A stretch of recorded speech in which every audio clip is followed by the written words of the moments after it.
He chose the ugliest crystal in his collection to test the device. When it hummed to life, he joked about pizza and reality TV into the void. Then the air shimmered and two alien navigators materialized in his cluttered apartment. They introduced themselves with formal titles while staring at his star map screensaver. Now he has 8 hours to prevent Earth's quarantine using his toaster and gaming console. Kale sorted through bins of discarded tech, his fingers tracing the jagged edges of forgotten machinery. Each piece told a story of obsolescence, of upgrades that left older models behind. His apartment smelled of solder and dust, a testament to his profession of finding value in what others threw away. He worked under the amber glow of a single desk lamp, the rest of the room swallowed by shadows and stacked equipment. The crystal he selected was the least promising item in his collection.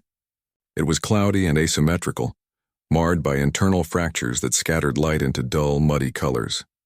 Others in his case had clarity, geometric precision or rare mineral signatures that hinted at value. This one looked like something that had been kicked around a workshop floor for years. He chose it precisely because it seemed beyond repair, beyond use, the perfect candidate for a test he expected to fail. The device on his workbench was a mystery even to him. He'd pulled it from a bulk lot of industrial scrap, a tangle of oxidized copper wires and tarnished metal plates. It had one socket that matched the crystal's base, a connection point that felt both ancient and unfamiliar. The entire apparatus had the aesthetic of something not meant for human hands, all sharp angles and non-ergonomic design. When he inserted the crystal, it clicked into place with unnatural precision. The fit was too perfect, as if the socket had been waiting for this specific flawed stone. The hum started low, a vibration that traveled up through the workbench legs and into the floor. It wasn't just sound, it was a physical sensation that made his teeth ache and the loose change on his desk tremble. The air above the device began to distort. It wavered like heat shimmer on asphalt, but colder, pulling at the light in the room. Kale leaned forward, his shadow stretching and warping as it passed through the disturbance. He chuckled to himself, the sound thin in the humming air. Another failed experiment. Another dead end. He decided to play along with the illusion. Leaning close to the shimmering space, he spoke clearly into what he assumed was empty air. His voice was a mix of bravado and the loneliness that came with nights spent alone with broken machines. He described the cold pizza on his desk, the terrible reality show playing on mute behind him, the particular ache of a life built from other people's discarded things. He framed it as an invitation, a joke for an audience that didn't exist. The device drank his words. The shimmer intensified, folding his voice into patterns of light and energy. What Kale didn't know, what he couldn't know, was that the crystal wasn't some broken component. It was a resonant key, and the device wasn't some industrial relic. It was a bridge, and his message, casual and human and utterly unexpected, had just been delivered to a navigation array 7 light-years away. The void wasn't empty. It was waiting. The shimmer didn't fade. It intensified, pulling light from the room into a single point above the device. The air folded in on itself, compressing into a density that made Kale's ears pop. Then it unfolded with a sound like thick canvas tearing, a violent release that left 2 figures standing where empty air had been. They solidified amid the clutter of his apartment. One stood near a stack of pizza boxes, her boots avoiding a stray circuit board on the floor. The other appeared beside his workbench, her hand already reaching for a device at her belt. They wore practical uniforms in shades of gray and blue, their postures tense, alert, their eyes adjusted to the dim light, taking in the room with rapid, analytical movements. The taller one spoke first. Her voice was calm, measured, but carried an undercurrent of urgency. "I am Lyali of the 3rd Navigation Directorate, Sector 7. The title rolled out with bureaucratic precision, each word clearly practiced for official introductions. She didn't offer a handshake or any human gesture of greeting. Her eyes continued scanning the room, the door, the windows, assessing exits and threats. The second woman moved immediately to Lyali's side. Zephyra, Tactical Assessment and Field Engineering. Her introduction was shorter, sharper. Her eyes never stopped moving across Kale's apartment, cataloging everything from the exposed wiring to the half-empty coffee mug on his desk. She noted the thickness of the walls, the quality of the light, the complete absence of any security systems. They spoke of intergalactic navigation protocols and council mandates, terms that meant nothing to Kale. Their language was technical, filled with acronyms and references to governing bodies that didn't exist on any human map. They discussed transit corridors and dimensional stability as if these were common concerns, things every civilized species would understand. Laeli's gaze settled on the dormant television screen across the room. A screensaver cycled through images of nebulas and star clusters, pretty pictures downloaded from some astronomy website. Her expression didn't change, but something in her posture shifted. She looked from the screen to the actual night sky visible through Kale's window, then back to the cheap monitor. Primitive, she said quietly. The word wasn't an insult, just a classification. She might have been describing a rock formation or weather pattern. It was a professional assessment that placed his entire civilization on some galactic scale of development. Zephyra nodded, her eyes now fixed on Kale's smartphone charging on the counter. Pre-fold technology, two-dimensional awareness. She picked up a TV remote, turning it over in her hands as if examining an artifact. Chemical-based power cells, analog signal transmission. Each observation sounded like a death sentence for human progress. The cultural gap between them wasn't just about technology. It was about scale. They discussed travel between stars like humans might discuss driving to the next town. They referenced laws that governed multiple species across light years of space. Their concerns were about maintaining cosmic order, while Kale's concerns were about paying rent and finding working components in the salvage bins. They had arrived because Kale's message triggered an automatic response protocol. The device on his desk wasn't just a communicator, it was an emergency beacon, one that hadn't been activated in centuries. His joke about pizza and bad television had been interpreted as a distress call from a lost outpost. Their arrival wasn't an exploration mission, it was a rescue operation. The initial awe of their arrival evaporated. The air in the room grew colder, charged with a new kind of tension. This wasn't the shock of the impossible made real. It was the grim understanding of consequences. The alien's professional demeanor tightened, their casual assessment of his apartment shifting into something more focused, more dire. They were no longer cataloging his world out of curiosity. They were assessing a problem. Lily's wrist device chimed. It was a soft, melodic tone that should have been pleasant. Instead, it made both women go perfectly still. Their eyes locked, a silent conversation passing between them in a fraction of a second. The sound wasn't a notification. It was an alarm. She studied the readout on her screen, her expression hardening. Multiple signals converging. Her voice was flat, devoid of the bureaucratic formality from moments before. She traced lines of data with a finger. Navigation logs are updating in real time. Our arrival signature has been logged as an unscheduled emergence event. Zephyra moved to her side, looking at the screen. They're treating it as a priority ping. Automated response protocols are initiating. She turned to Kale, her tactical assessment now including him as a central component of the crisis. Our transit created a localized distortion. A small tear. It's like a beacon. The word they used next was quarantine, but it carried none of the medical connotations Kale understood. This was a legal term, a galactic one. Lily explained it with the chilling efficiency of someone reading from a manual. Standard protocol for an unregistered, technologically primitive system, exhibiting dimensional instability, is immediate cordon and isolation. It meant a complete and total closure. A cordon sanitaire drawn not around a city or a country, but around an entire solar system. No ships in, no signals out. Every human satellite, every deep space probe, every radio transmission would be silenced or redirected. Earth would simply disappear from the galactic map, its star system rewritten as a hazardous exclusion zone. The reasoning was coldly logical. A civilization that accidentally punches holes in space-time is a danger to everyone nearby. Zephyra pointed toward the still-flickering device on Kale's workbench. The air around it still wavered faintly. That's the breach point. Our arrival didn't just open a door. It ripped the fabric. The energy signature is unstable, decaying. It's attracting attention from things that navigate by such disturbances. This was the core of their panic. Their arrival wasn't just a visit. It was a system error. In the vast intergalactic network of travel and communication, Kale's apartment was now a glitch. A corrupted data point. And the standard protocol for a glitch of this magnitude wasn't study or diplomacy. It was eradication. The Council's response wouldn't be to send scientists. It would be to send a correction team.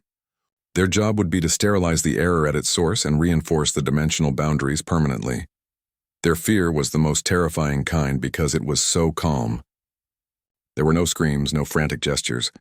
Their voices remained level, their movements precise. They discussed the imminent destruction of his world's future, with the detached focus of engineers assessing a structural flaw. It was this efficiency, this bureaucratic certainty about annihilation that made Kale's blood run cold. They weren't afraid of him, they were afraid of the paperwork. Their first impression of human technology wasn't just that it was primitive, it was that it was hazardous, an unpredictable variable that had just jeopardized the delicate balance of local spacetime, and whose most likely fate was orderly, systematic deletion. The problem became brutally simple. The shimmering air above Kale's workbench wasn't just a portal. It was a wound. Zephyra pointed at the distortion, her expression that of a mechanic diagnosing a critical engine failure. She called it a localized reality fracture. The terminology was clinical, but the meaning was visceral. Their arrival hadn't been a clean transition. It was a violent rupture and the edges were fraying. She made it practical. The instability creates a unique energy signature, she said, her eyes tracking the barely visible ripples. It's a homing beacon for anything that navigates by such disturbances. It wasn't just about official council ships noticing the unauthorized transit. The rift was like blood in water. It would attract scavengers, opportunistic species that patrolled the voids between systems looking for weak points. Worse, it could trigger a cascade failure. The tier could widen on its own, spilling raw, undiluted spatial anomalies into a world with no shields, no early warning systems, and no concept of the dangers leaking into its atmosphere. The Council's fear finally made sense. Their panic wasn't about two navigators breaking protocol. It wasn't even about Kale or his accidental discovery. Their terror was about containment. A civilization that stumbles blindly into interdimensional travel is the geopolitical equivalent of a toddler playing with a live grenade in a crowded market. The only responsible protocol is to clear the area and disarm the threat. For the galactic community, Earth had just become that toddler. The quarantine was a safety measure, a drastic absolute one. The solution was a paradox. To close the rift, they needed to use the very device that created it. Zephyra explained the principle of harmonic convergence. The breach was a standing wave, a specific frequency of malfunctioning energy. They couldn't just smash the machine or cover it with a blanket. That would be like trying to stop a sound by breaking the radio. It would just shunt the energy elsewhere, potentially making the instability worse. They had to use the original transmitter, Kale's cobbled-together device and the ugly crystal, to broadcast a precise canceling frequency. They had to sing the wound shut with the same voice that had torn it open. But the timeline wasn't set by the physics of the rift. It was set by the speed of interstellar bureaucracy. Lily's wrist device displayed the countdown. 8 hours. That was the estimated response time for a priority gamma containment team to mobilize from the nearest outpost, travel the intervening light years, and establish a full system cordon. Their arrival wouldn't be a negotiation. It would be an enforcement action. They would sterilize the anomaly source, which meant Kale, his apartment, and likely a significant portion of his city block, and then set up permanent monitoring satellites around Pluto's orbit to ensure no human ever poked a hole in the universe again. The aliens' panic was the cold dread of professionals who had read the manuals. They knew exactly what was coming. The quarantine wasn't a punishment. It was a standard cleaning procedure for a biohazard spill, and in their eyes, humanity's accidental foray into dimensional mechanics was the most dangerous kind of spill. It was mess that could spread. The clock was now the loudest thing in the room, a silent digital readout on an alien device that measured the remaining moments before Earth's future was permanently sealed off. They had 8 hours to perform emergency surgery on reality itself, using a toolbox filled with human junk, before the galaxy's cleanup crew arrived to solve the problem their way. Zephyra moved through Kale's apartment with a new kind of intensity. Her earlier assessment had been theoretical. Now it was a hunt. The math required to stabilize the rift was a language of higher dimensions, a set of equations that made Kale's head ache just to look at on her datapad. They needed computational power and energy sources that simply didn't exist in his world. The solution wasn't in their advanced technology, which was now useless without a stable power grid to interface with. The solution was in his clutter. Her gaze fell on his gaming console, a dusty black box under the television. He saw a machine for playing shooters and racing games. She saw a distributed processing network. The architecture is crude, she muttered, already pulling wires from its ports with delicate, precise tugs. But the parallel processing units can be repurposed. We can force them to handle the tensor calculations for the spatial harmonics. She wasn't playing a game. She was building a supercomputer from spare parts. The microwave was next. She opened the door, peering inside at the stained glass turntable. A resonant cavity, she stated. To Kale, it was for reheating leftovers.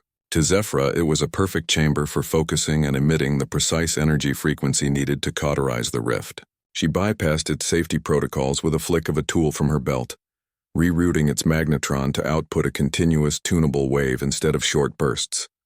Nothing was safe. She picked up his coffee maker, examining the heating element. Controlled thermal output. We can use it to regulate the crystal's temperature, keep it at the optimal resonant frequency. She unplugged it from the wall and began stripping its wiring. Even the humble toaster on his counter was drafted into service. She jury-rigged cables from the alien device directly into its heating coils. The slots began to glow with a soft internal blue light, humming at a pitch that vibrated in their teeth. It was no longer a toaster. It was a harmonic amplifier. Everything is a time machine if you use it wrong enough, Zephyra said flatly, without a trace of humor, as she spliced a network cable into the side of his laptop. It was a statement of fact. She was using every appliance exactly wrong, forcing them to perform functions their designers never imagined. They began a frantic scavenger hunt through the life he had built, pulling it apart wire by wire. His world was being dismantled to save his world. His laptop screen, once filled with browser tabs and game launchers, now displayed a cascading waterfall of alien glyphs and shimmering fractals. It looked less like mathematics and more like living art, a visualization of the unstable dimensions they were trying to heal. The equations shifted and pulsed in time with the hum of the toaster and the deep thrum of the modified microwave. The gaming console's fans whirred at maximum speed, overheating as it struggled with calculations far beyond its design. The apartment was transforming into a single jury-rigged machine. The countdown on Lyallie's wrist device was a constant silent pressure. 7 hours now. The 8-hour clock wasn't set by physics, but by the creeping pace of an interstellar bureaucracy. It was the time they had before an official cleanup crew arrived. A crew whose only protocol for a dimensional breach in a primitive system was total sterilization of the anomaly. The solution required technology Earth didn't have, so they were building it from a coffee maker, a PlayStation, and a 2-slice toaster. The fate of human civilization now depended on the world's most advanced alien engineer being really good at misusing household electronics. The apartment had become a signal fire in the dark. Energy bled from their makeshift devices, uncontained and raw. The toaster's slots now projected faint, shimmering star charts that danced across the ceiling, tracing unfamiliar constellations against the water-stained plaster. A 3-dimensional map of a nebula no human telescope had ever seen rotated slowly above the microwave. The microwave itself emitted a low subsonic whine that wasn't so much heard as felt, a vibration that set their molars on edge and made the dust on the floorboards quiver. Light and sound pulsed in a chaotic rhythm, a visible and audible testament to the dimensional surgery they were attempting. This sensory leakage did not go unnoticed. In the hallway outside, the building's dedicated safety inspector, Mr. Henderson, paused on his rounds. He was a man who took his self-appointed role with solemn gravity, his nightly patrols a ritual of checking for overloaded outlets and unauthorized space heaters. The strange blue glow flickering under Kale's door was a clear violation of several building codes, he was sure of it. The odd teeth-rattling hum was another matter entirely. It suggested a serious electrical fault, something that could compromise the building's integrity. His sense of civic duty mixed with a powerful curiosity compelled him to act. His knock on the door was polite but insistent. 3 sharp raps followed by a pause, then 3 more. Inside the apartment, the sound was a gunshot. The trio froze. Kale, Zephyra, and Lyallie became a statue of panicked improvisation, their hands suspended over glowing consoles and rewired appliances. The countdown on Lyallie's wrist read 6 hours and 42 minutes. A conversation with a curious neighbor was not on the schedule. It was a catastrophic disruption to their already impossible timeline.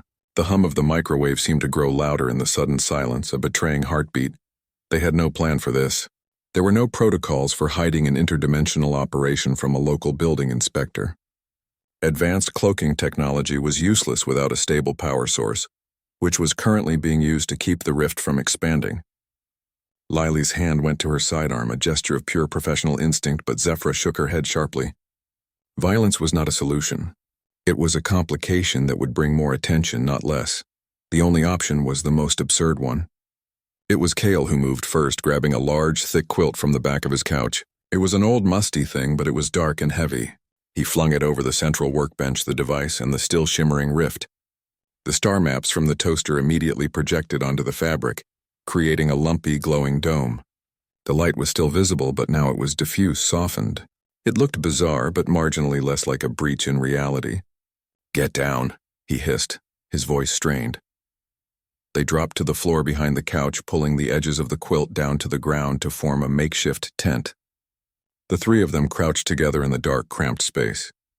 Cale could feel the alien women's tense shoulders pressing against his. The glow of their equipment was still clearly visible through the woven threads of the blanket, painting their faces in shifting shades of blue and white. The hum of the microwave was muffled but unmistakable. It was the worst hiding spot in history.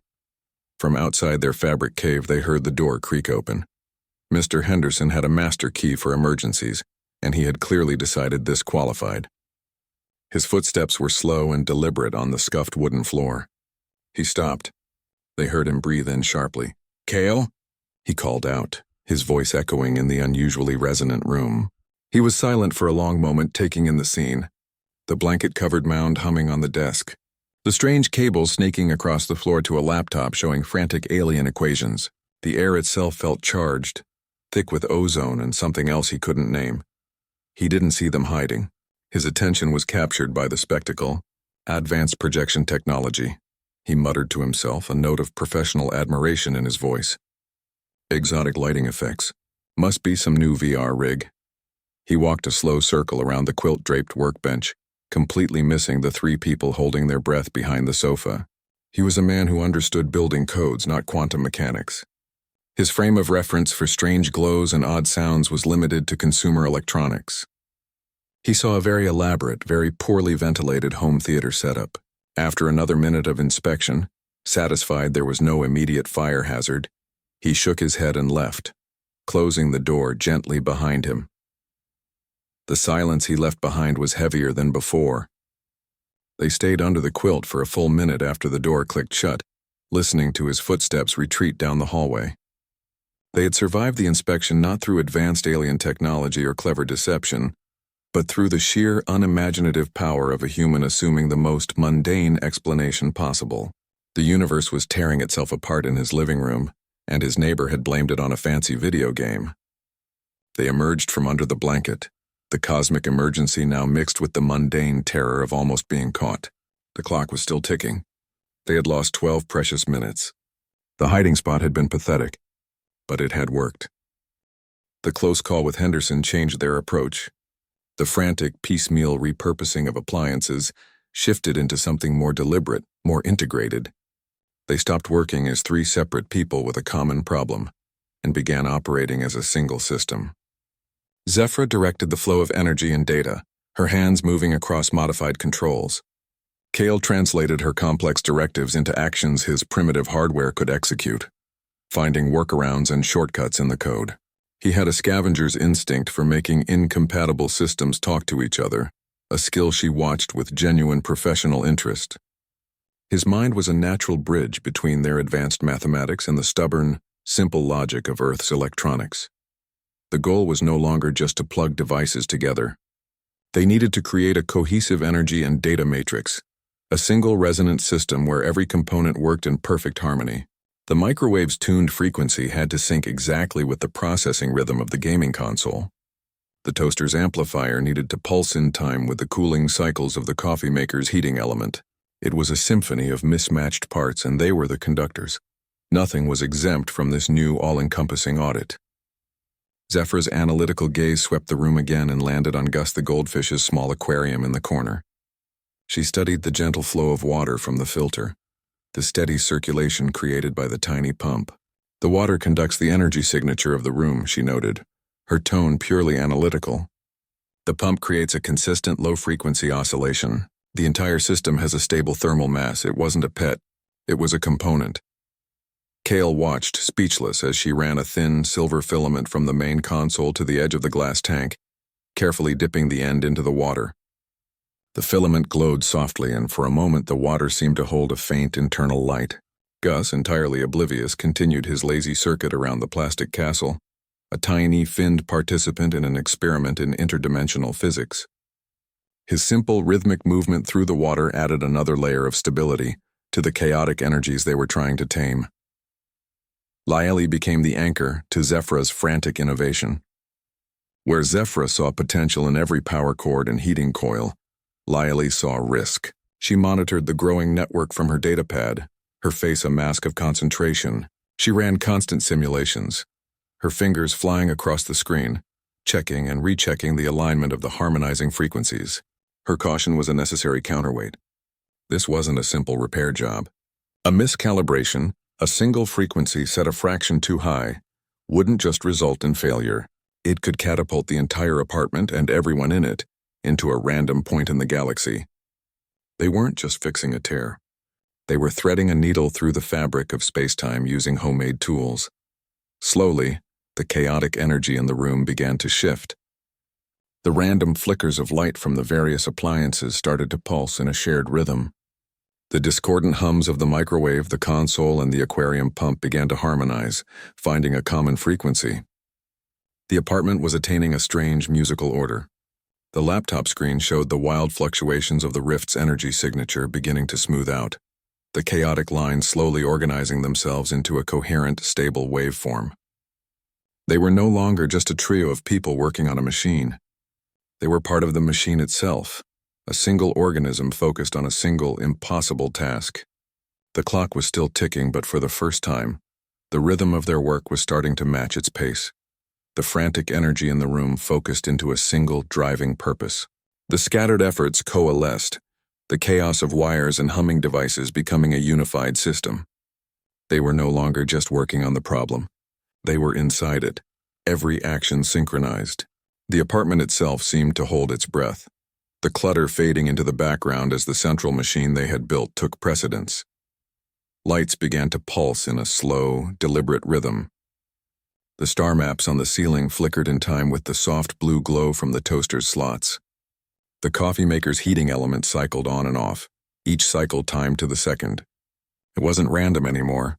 The flickers matched a new waveform that was slowly stabilizing on Kale's laptop screen, a visual representation of the space-time distortion they were trying to mend. The screen showed wild, jagged lines of energy slowly smoothing out, their violent peaks and valleys rounding into a coherent, pulsing pattern. The microwave's hum dropped in pitch, becoming a deep, resonant thrum that vibrated through the floorboards. It was the bass note of their strange symphony, a foundational tone that the other sounds built upon. The gaming console's cooling fans whirred at a constant, strained pitch, pushing the little machine far beyond its intended limits as it processed the vast streams of alien data. You could hear the effort in its sound, a persistent whine that spoke of calculations no game designer had ever envisioned. Kale watched the laptop, his eyes fixed on the readout. The graphs were stabilizing. The lines that had been frantic, chaotic scribbles mere minutes ago were now forming clean, repeating curves. Each pulse of light from the toaster, each thrum from the microwave was reflected in a corresponding peak on the screen. They were feeding energy back into the rift not at random, but in a precise counteracting harmony. It was working. A cautious sense of progress settled over them. It wasn't the thrill of victory. It was the brittle, fragile feeling of a temporary balance. They had stopped the bleeding, but the patient was still critical. The air in the room lost its chaotic charge. It still felt electric, thick with power, but it was orderly now, contained. It was the heavy, expectant stillness that hangs in the air moments before a thunderstorm breaks, holding its energy in check before the release. The countdown on Laeli's wrist continued its silent march. 5 hours remaining, but for the first time, the rhythm of their work was matching the rhythm of the clock. Each pulse of light, each cycle of the machines was a beat in their race against the bureaucratic response teams hurtling toward them. They weren't just technicians fixing a broken device anymore. They had become conductors, standing in the center of an orchestra built from a toaster and a game console, directing a symphony of energy meant to heal a tear in the universe. The fate of a planet hung on the harmony of a coffee maker's heating cycle, and the processing power of a machine meant for playing racing games. The transformation of his appliances was complete. They were no longer household objects. The microwave was a directed energy emitter, its cavity tuned to a specific resonant frequency that reinforced the fabric of local space-time. The gaming console was a quantum computation node, its graphics processors brute-forcing multi-dimensional equations they were never meant to solve. The toaster was a harmonic amplifier, shaping the raw energy into a coherent, healing signal. Even the goldfish tank played its part, its water and pump providing a stable thermal and energetic baseline for the entire system. They had not been upgraded with new technology. They had been repurposed, their simple, straightforward functions hijacked and pushed into service for a cause far greater than making toast or brewing coffee. They were interdimensional equipment because they had to be, because there was nothing else, and because a brilliant alien engineer saw the potential for greatness in their mundane design. The silence after the convergence held. The immediate screaming urgency was gone, replaced by a heavy, settled reality. The danger had passed, but the change was permanent. Cale stood in his apartment, but it wasn't his apartment anymore. It was a place transformed by what they had done. The air still hummed with a low, stable energy, a constant reminder that the laws of his world had been permanently amended. Laeli and Zephra's posture shifted. They were no longer emergency responders dealing with a crisis. They became liaisons. Laeli's datapad now displayed diplomatic channels and incoming communiques instead of countdown timers and system alerts.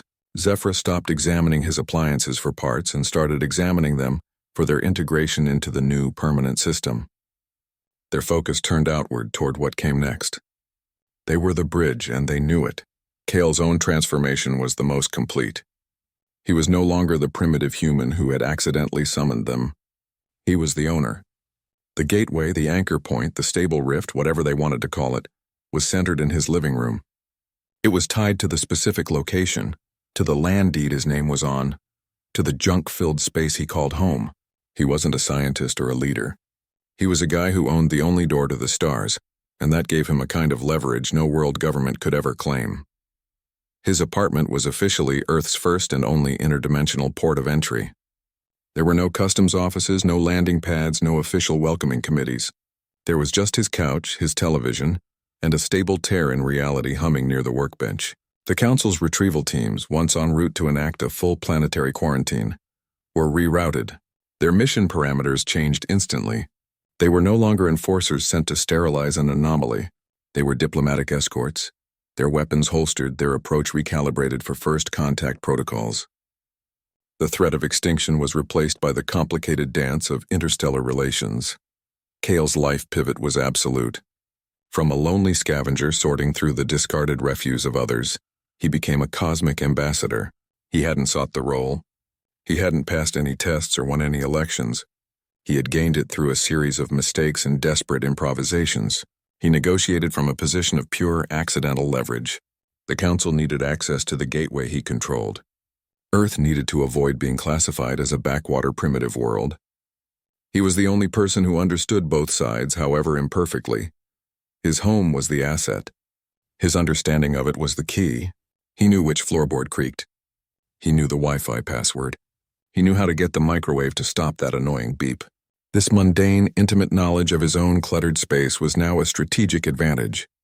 He could explain human electrical grids, albeit in simple terms. He could identify which of his repurposed gadgets were stable and which were on the verge of melting down. The aliens understood the theory of the gateway. Cale understood the reality of it, the messy, jury-rigged reality they had built together. They prevented the quarantine not by fighting the Council, but by making it irrelevant. The quarantine was a protocol for a dangerous, unstable anomaly. By healing the rift and forging a stable anchor, they removed the danger. They presented the Council with a fait accompli. Earth was no longer a problem to be contained. It was a new port of entry to be managed. The threat was neutralized by being transformed into an opportunity. The three of them, a scavenger and two navigators, had not just saved a planet from isolation. They had forcibly enrolled it into a galactic community, using a toaster, a game console, and a goldfish tank as their primary negotiating tools. The leverage wasn't in weapons or threats. It was in ownership of the only door in or out. The first official visitor from the council arrived without a ship. She simply coalesced from the air near the anchor point, her form solidifying with a soft click of displaced molecules. Ambassador Valeri stood just over 6 feet tall, her body a study in iridescent chitin and articulated limbs.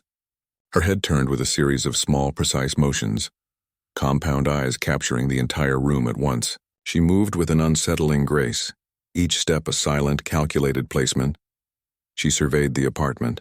Her gaze swept over the rewired gaming console, the filament in the goldfish tank, the microwave with its exposed internal wiring.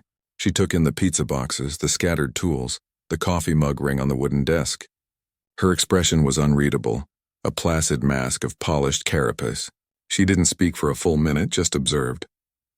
The silence stretched, filled only by the hum of the anchor point and the gentle swish of Gus the goldfish circling his castle. Her assessment, when it came, was delivered in a dry, clicking voice. The stabilization is adequate. She paced a slow circle around the central workbench, one delicate appendage tracing the air near the toaster's slots without touching them. The method is inventive. She paused, her head tilting as she examined the network of cables snaking across the floor to the laptop. I would classify the technique as aggressive improvisation, fueled by caffeine, judging from the chemical residue in the atmosphere. It was a backhanded compliment of the highest order. She acknowledged the success of their work. The stable anchor point was undeniably real and functional, while simultaneously highlighting the sheer absurdity of its construction. She wasn't impressed by their brilliance. She was bemused by their desperation. Her tone suggested that while the result met technical specifications, the path to get there was a fascinating, slightly distressing spectacle. It was the bureaucratic equivalent of giving a passing grade to a test paper that was covered in doodles and coffee stains. She represented something vast and impersonal, the organized, regimented galaxy that operated on protocols and precedents. Her presence made it official in a way Lily and Zephyrs hadn't.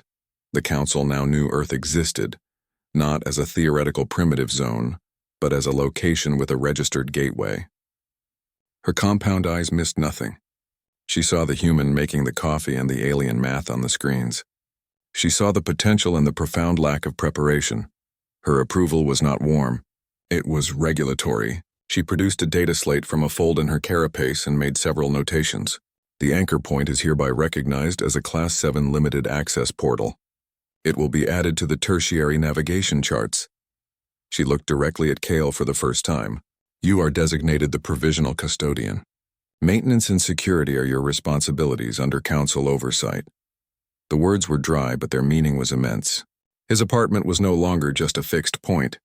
It was on the map, a tiny flickering dot in a cosmos of grander stations and well-established ports, but a dot with official status. The gateway was formalized.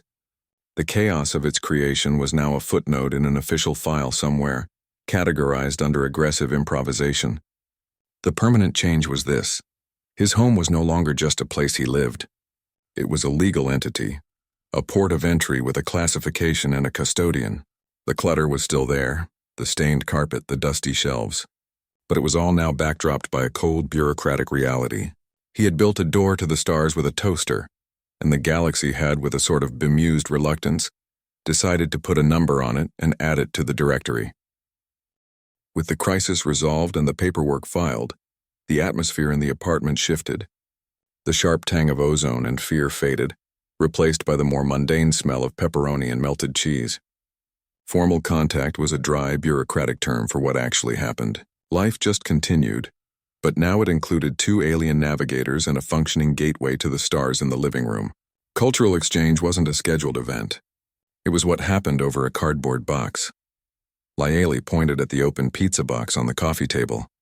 This substrate has significant trade potential, she stated, her tone analytical. She wasn't talking about taste. She was assessing its structural integrity, its portability, its shelf stability, a durable carbohydrate base, modular topping selection, high caloric density. It could function as a universal commodity. To her, it wasn't food. It was a brilliant piece of logistical design. Zephyra picked a slice, studying the stretch of the cheese with intense focus. "The layered dairy extrusion is novel," she said, her voice carrying a note of genuine engineering admiration. "My culture utilizes nutrient pastes. This has structural ambition." The concept of choosing to add more cheese for pleasure rather than efficiency was a revelation. It represented a whole philosophy her world lacked. Food became the first language everyone understood. You didn't need to explain warp theory or council protocols over a slice of pizza. You just ate. The shared experience of a meal, the simple human act of breaking bread, or in this case, greasy cardboard, built a bridge no diplomatic communique ever could. Tony's Pizza, the local place Cale always called, started as a joke. The name was mentioned in a frustrated moment when they couldn't get the microwave to sync with the toaster. It became shorthand for a problem solved by simple human means. Then it became a serious talking point. Lily began asking for status reports on the Tony's Pizza synchronization issue. Their negotiations changed. They were no longer about survival. They were about exchange. Zephyra would gesture at a rewired console and offer a data crystal containing metallurgical formulas for quantum-hardened alloys. In return, she'd ask for the recipe for the garlic dipping sauce. Lily, reviewing transit permissions for nearby merchant vessels, would casually inquire if the establishment offered a plant-based protein option for vegetarians. They weren't trading weapons or threats. They were trading recipes and culinary experiences.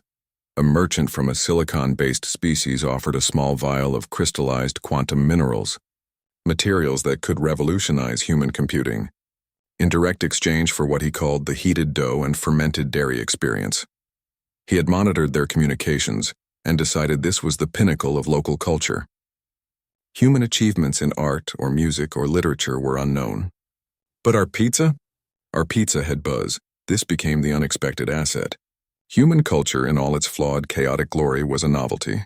Our food, with its emphasis on pleasure over pure sustenance, was a curiosity. Our entertainment, particularly the overly dramatic reality television Cale often had on in the background, was a fascinating glimpse into a truly bizarre social structure. Zephyra would often pause her work to watch a few minutes of a dating show, her head tilted in utter confusion at the rituals of human courtship. It was all data. It was all trade goods. Cale's transformation was complete in these moments. He was no longer just the custodian of the gateway. He was the interpreter. He was the one who could explain why extra cheese cost more. He could translate the complex social hierarchies of a reality show. He understood the value of a good delivery time.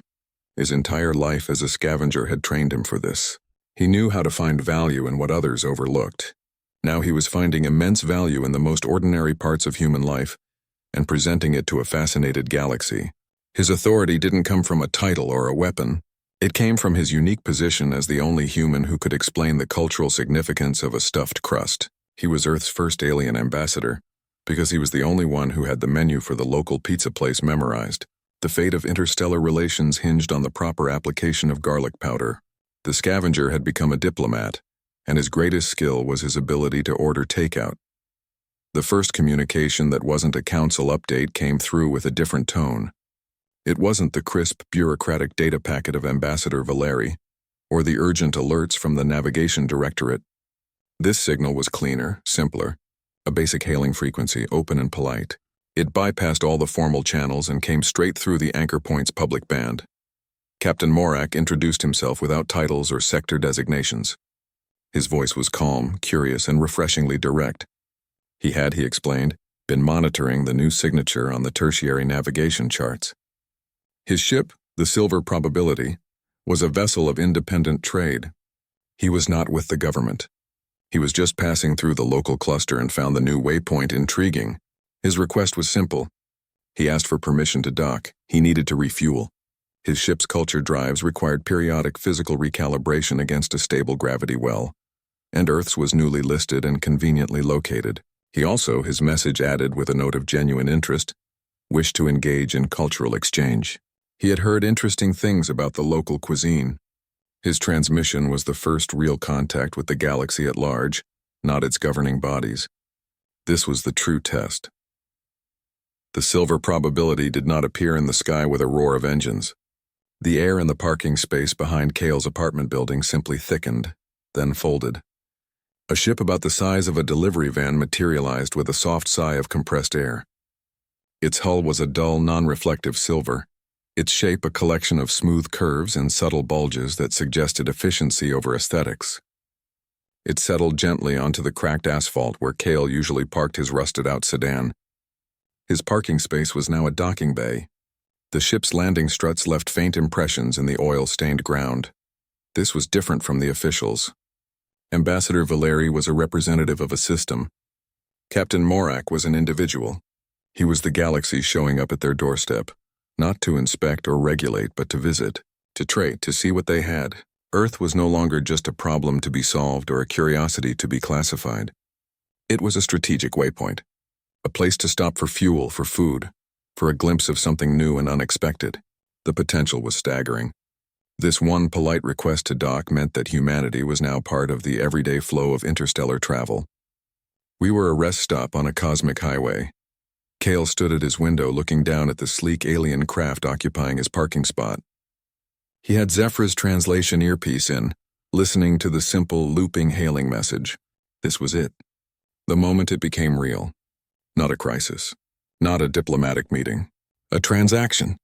He had to decide what docking permission cost. What did they charge for refueling? What did they offer for cultural exchange? The fate of his world was no longer in the hands of council enforcers. It was in the hands of a traveling merchant who liked the look of their star on a map and had probably heard a rumor about the pizza. The real work was beginning. The quiet daily work of being a part of something larger. Captain Morak's polite, curious voice on the hailing frequency was a more profound change than any official decree. It was an invitation to join the neighborhood. Cale's apartment never went back to the way it was. The clutter remained, but its nature had changed. A stack of pizza boxes now sat beside a crystalline data archive from a crystalline species, spare wires tangled with filaments of spun light. The room held its shape, but its purpose had multiplied. It was an unofficial embassy operating out of a rental unit. It was a command center running on repurposed game consoles. It was still undeniably a home. The air in the room carried a permanent new scent, a layered aroma of pepperoni, the sharp tang of ozone from the anchor point, and the rich, dark smell of what Zephra had started calling quantum coffee. A brew she insisted was optimized for multi-dimensional alertness. Traffic through the living room was constant, but manageable. A diplomat from a gaseous life form phase-shifted near the bookcase to discuss mineral rights, his form a shimmering cloud of organized mist. A trader with skin like polished stone sampled a slice of pizza while offering information on ore-rich asteroids in exchange for the recipe for the crust. A poet from a world with 3 suns stood by the window, composing verses about the simple beauty of Earth's single, steady star. They came, conducted their business, and left. The gateway was a revolving door, and Cale was the guy holding it open. Mr. Henderson, the building inspector, had become an unexpected asset. The close call under the blanket had only fueled his curiosity.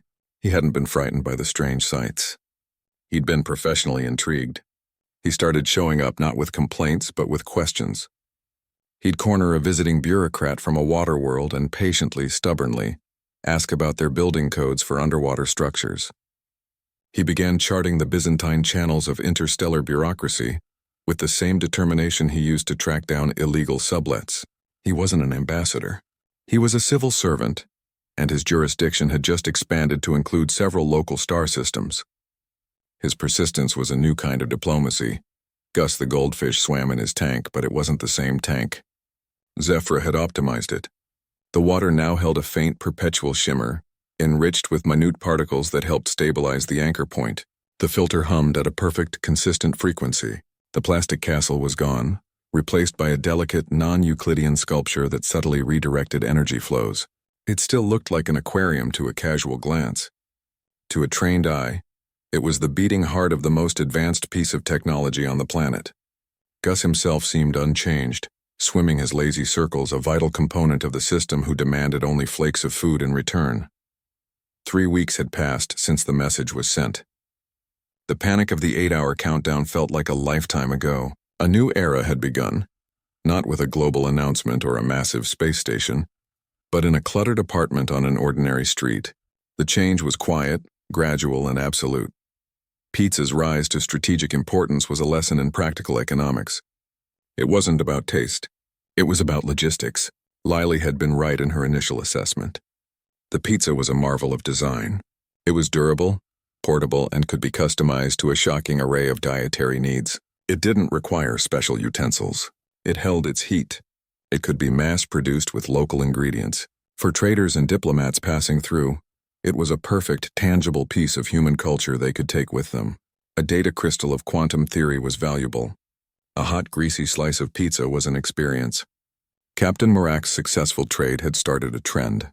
Soon, every ship that requested docking clearance also put in an order. The local pizza place had to hire 2 new drivers. Tony himself started asking questions about the special customers.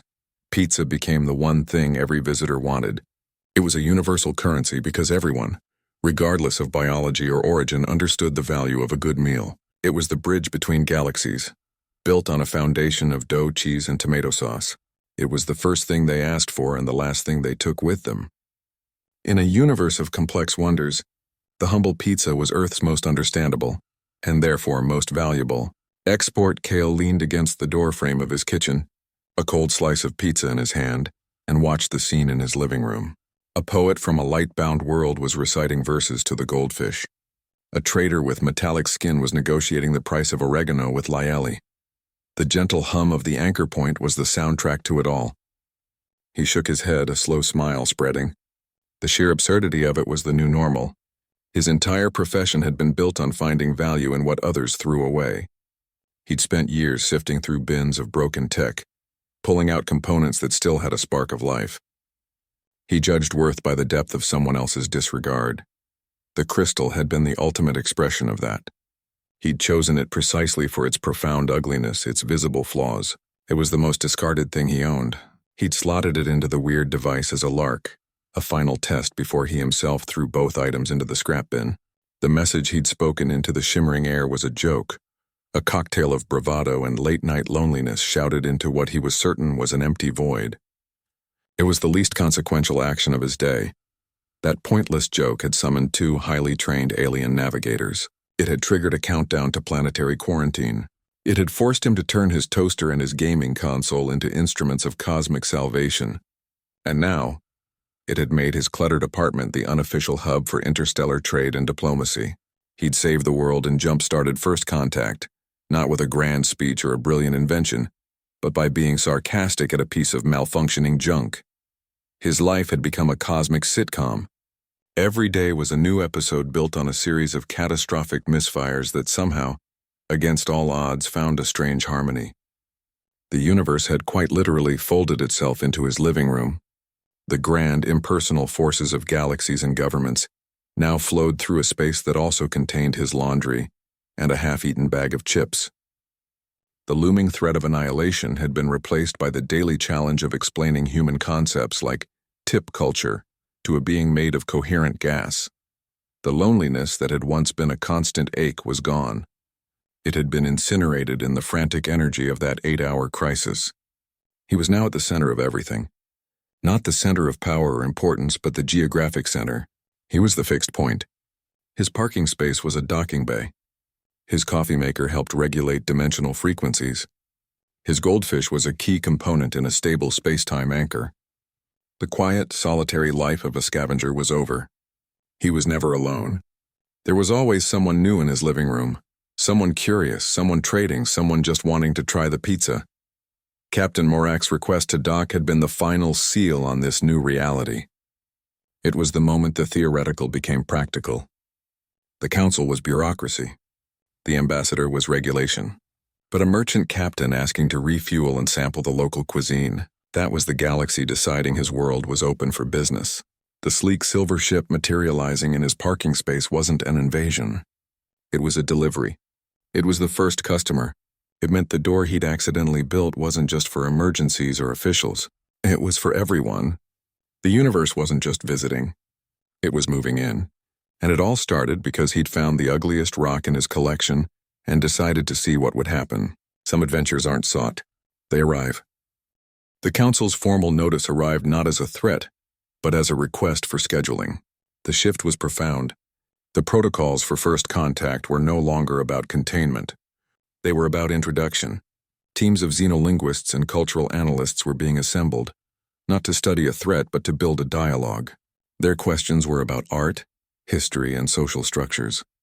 They wanted to understand the context of the pizza. The bureaucratic machine that had nearly erased Earth was now politely asking for its available meeting times. New trade routes spun out from Kale's apartment like threads from a loom. The Silver Probability's successful refueling and provisioning run was a data point that other independent merchants noticed. Earth's star system was suddenly a central node on updated commercial charts. It wasn't a hub of industry or technology. It was a waypoint, a place of novelty. Ships began plotting courses that included a stop here, drawn by the stable anchor point and the rumors of a uniquely engaging local culture. Our solar system became a rest stop on a well-traveled highway, a quiet place to stretch your legs and try the food. Kale watched a new star chart unfold on his laptop screen, a gift from Captain Marak. Lines of potential transit glowed softly, connecting Earth to points across the local spiral arm. He leaned back in his chair, the weight of the last few weeks settling on him not as a burden but as a fact. He took a bite of a cooling slice of pizza. Some adventures, he mused, are worth accidentally kidnapping a couple of alien navigators to discover. The risk had been astronomical. The payoff was his new life. The story closed not with an ending but with a horizon. The frantic terror of the 8-hour countdown was a memory. The wonder of what came next was the new reality. The universe, in all its vast, indifferent complexity, had not been conquered or even fully understood. It had simply found its way to his doorstep. It had knocked. He had answered. He found his place not by building a ship and sailing into the unknown. He found it by staying put, by being open to the possibility that the most discarded, forgotten thing he owned might be a key, by welcoming the strangers who appeared in his living room, by turning his ordinary world into the solution. His authority didn't come from a title or a weapon. It came from the simple, profound fact that he was the guy who lived here. He knew where the light switches were. He understood the strange charm of a bad reality show. He could explain why you always order extra garlic sauce. The real adventure wasn't the dramatic rescue or the race against time. Those were just the prelude. The real adventure was the quiet, daily work of being neighbors. It was learning how to talk to each other. It was figuring out what to charge for a parking spot that doubled as a docking bay. It was discovering that your most valuable export was something you made for dinner. The universe had folded itself into his living room, and his job was to make it feel at home. The grand, sweeping narrative of first contact was being written in the mundane details of shared meals and traded stories. The destiny of humanity was being shaped by the quality of the pizza and the strength of the coffee. It was a smaller kind of heroism, a quieter kind of wonder, but it was no less profound. He had looked into the void and made a joke. The void had answered. And it was hungry. He chose the ugliest crystal, a joke made to an empty room. Then 2 alien women stood in his apartment. What started as a discarded piece of tech became a galactic doorway. The smallest choice, born from curiosity and a bit of loneliness, sent ripples across star systems. It's a reminder to look closer at what others overlook. Value isn't always where we're told to find it. Your next great discovery might be hidden in plain sight, waiting in an ordinary room for someone curious enough to see its potential. The universe is full of quiet invitations.